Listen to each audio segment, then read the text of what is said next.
The bellwithoutatongue.it was a cold Friday in early November when four friends piled into Matt's beat-up Jeep, tires crunching gravel as they left the outskirts of Syracuse, New York, heading north. The sky hung low, bruised with gray clouds, the air sharp with the bite of frost and the faint musk of decaying leaves. They'd planned this trip for weeks, a weekend getaway, a chance to escape their dull adult lives, to relive the reckless days of high school with a tent, a cooler of beer, and no rules. Their destination was Hollow Pines, an abandoned village buried deep in the Adirondack wilderness, a place whispered about in hushed tones at gas stations and dive bars. Matt drove, his broad hands steady on the wheel, his dark hair tucked under a faded cap. He was the planner, the one who'd found the spot online, grinning as he pitched it. "Guys, it's perfect. Empty houses, creepy church, total ghost town vibes," he'd said, scrolling through blurry photos on his phone. Claire sat shotgun, her blonde ponytail swinging as she laughed. "As long as there's no serial killers,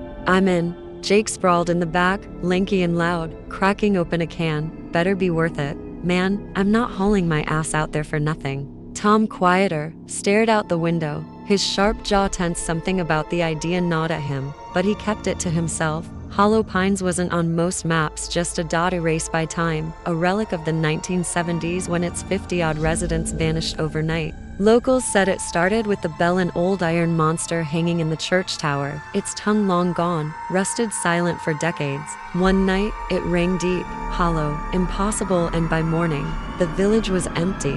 No bodies, no tracks, just silence. The story stuck, grew thorns. The bell was cursed, a voice from below, a call no one could resist. Matt loved it.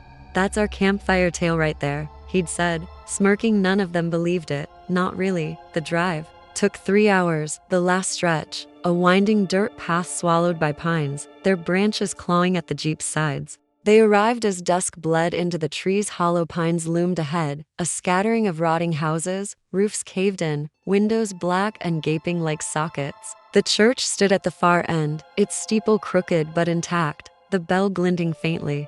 In the tower under the last light, Claire shivered, zipping her jacket.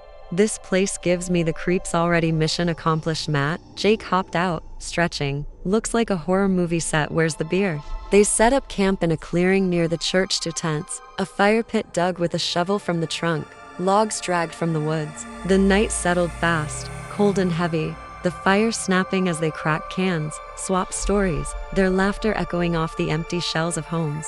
Tom stayed quiet, poking the flames with a stick, his eyes drifting to the church. Something about the bell tugged at him, a shadow he couldn't shake. "You good, man?" Matt asked, tossing him a beer. He caught it, nodded. "Yeah, just tired," but his voice sounded thin, distant. Sleep came uneven. Jake snored loud. Claire tossed in her bag. Matt stared at the tent roof, counting cracks in the silence. Tom didn't sleep. He lay still, eyes open, listening as the wind died down, replaced by something else. A whisper, low, guttural, curling up from the ground beneath him, called his name. "Tom, Tom, Tom." Slow, deliberate, like a hand brushing his spine. He bolted upright, heart slamming, but the tent was still, his friends asleep. No sound but their breathing, no wind, nothing. Morning broke gray and sluggish, frost coating the grass, their breath puffing white as they crawled out. Tom said nothing about the whisper. "Maybe a dream," he told himself, shaking it off as they boiled coffee over the fire. Claire squinted at him. "You look like hell. Didn't sleep?" He shrugged. "Rough night," and forced a smile. But when he stood by the tent, his shadow stretched too long, longer than the others, its edges twitching faintly, though he didn't move. He blinked, stepped back. It snapped to normal, but his stomach turned cold, tight. Saturday dragged on. They explored the village, kicking through debris in the houses, broken chairs, moldy books, a doll with one eye staring blankly from a corner. Jake found a rusted knife in a drawer, waved it around. "Check it, my slasher prop." Claire swatted him, laughing. "Put that down, idiot." Matt climbed the church steps, peered inside. Pews rotted, altar sagging, the air thick with dust and something sour. Above, the bell hung still, its surface pitted, dark, a faint hum in his ears he chalked up to imagination. That night, the fire burned low, embers spitting as they sat close, passing a flask Jake had snuck in. The air shifted thicker, heavier, a whiff of rot cutting through the pine scent. Claire wrinkled her nose. "What's that smell?" Matt shrugged. "Dead animal, maybe." Tom didn't answer. His eyes fixed on the woods. Something moved there, a flicker between trees, too quick to catch. Then it came, a low tremor, a thudding hum from the church, the bell quivering in its frame. No rope, no wind, just sound. Jake stood, grinning. Holy shit, did you hear that? Haunted bell, confirmed. But Tom snapped, shut up.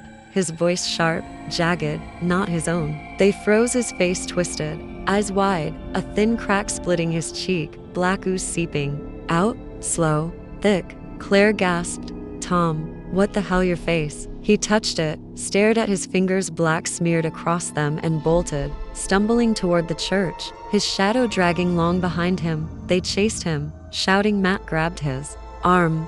Tom, stop, you're freaking out. But he shoved back hard, unnatural strength sending Matt sprawling. By the time they reached the church, Tom was gone. Only his boots remained, soles up by the steps, filled with that black sludge, pooling dark on the stone. Claire gagged. What is this? Where'd he go? Jake kicked the dirt. He's messing with us, Tom. Come out. But the silence pressed heavier, the hum louder, vibrating in their bones. Panic set in. They tore through the church, the tents, the woods. No Tom, no tracks, just that smell, that sound. Matt cursed. We're leaving. Now grab your shit. They ran to the jeep. Keys turned, engine sputtered, died, tried again. Nothing. Claire spun. The woods, their closer look. The trees loomed tighter, branches clawing in, the path shrinking. The whisper returned, louder, layered, calling them all. Matt, Claire, Jake, promising. Come see, come know, a lure they felt in their guts. Sunday dawned. Wrong mist choked the village, thick, gray, swallowing sound. Claire found bones in the clearing, small animal, arranged in a perfect circle around their dead fire. She dropped them, shaking. This wasn't here yesterday. Matt paced. We walk out, find the highway, flag someone down. Jake nodded, but his bravado cracked. What if it's real? The bell shit? They ignored him, packed. Light started west, or what they thought was west. The woods twisted, paths looped, trees shifted, the church reappearing ahead no matter which way they turned.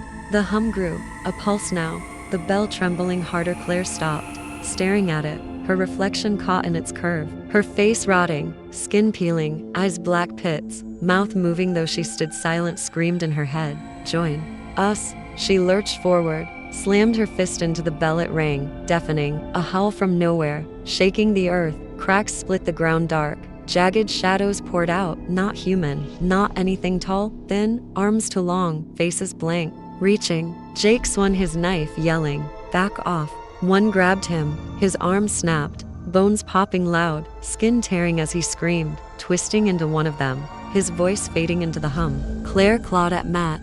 Run now. They bolted for the church, the only shelter left, slamming the door as the shadows pressed in. Inside, dust swirled, the air ice cold. Matt found a diary under the altar, pages brittle, ink smeared.